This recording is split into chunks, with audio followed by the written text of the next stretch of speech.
আজকে বাড়িতে কে এসেছে জানো? তোমরা চেনো না, যাই হোক তাই আমি দেখাচ্ছি। দেখো, এই যে ডান সাইডে দাঁড়িয়ে আছে, ওইটা হচ্ছে আমার দাদার উডবি শাশুড়ি, হবু শাশুড়ি। আর এমনিতেও আমাদের পূর্ব পরিচিত, তাই আমি তো কাকিমায় বলি।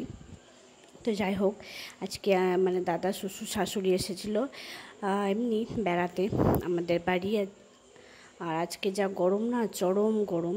আর ওয়েদারটা এমন এত বেশি গরম যে কি বলবো, জাস্ট টিকে যাচ্ছে না।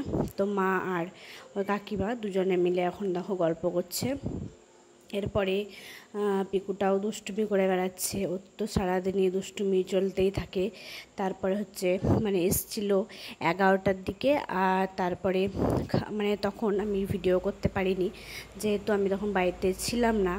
তারপরে দেখো খাওয়া দাওয়া, এখন হচ্ছে দুপুর 2টোর সময়, এখন 2টো বাজছে। এখন দেখো খাওয়া দাওয়া চলছে।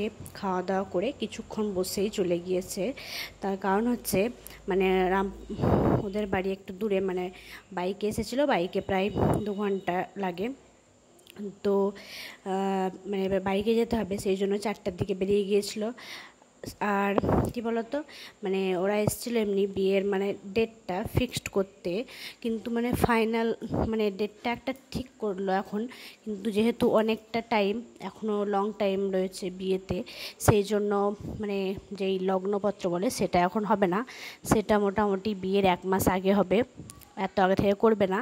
তো সেই জন্য জাস্ট এমনি ডেটটা মুখে ফিক্সড করে রাখলো যে হ্যাঁ ওই ডেটেই হবে। তো বিয়েটা কবে হবে বলো তো? বিয়েটা হবে মার্চ মাসে, ইংরেজি মার্চে, বাংলার ফাল্গুন মাসে। সে এখন অনেকটা টাইমের বিষয়, 8-9 মাসের বিষয়। তো যাই হোক, এত আগে থেকে সেই জন্য করবে না।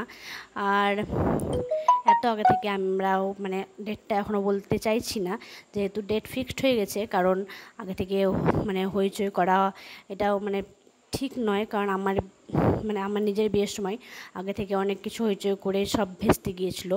তো যাই হোক, একদিক থেকে বলতে গেলে ভালো হয়েছিল। যদি বিয়েটা আমার না হতো তাহলে তো আরও বেটার হতো। আমার জীবনটা হয়তো আজকে এই জায়গায় গিয়ে দাঁড়াতো না, হয়তো আরও বেটার, আরও ভালো, যে আমাকে ভালোবাসবে, যে আমাকে সম্মান করবে, এরকম কাউকে লাইফে পেতে পারতাম। তো যাই হোক, সেটার তো কোনো আর কিছু বলার নেই। যেটা হয়ে গিয়েছে সেটা তো আর ফেরানো যাবে না।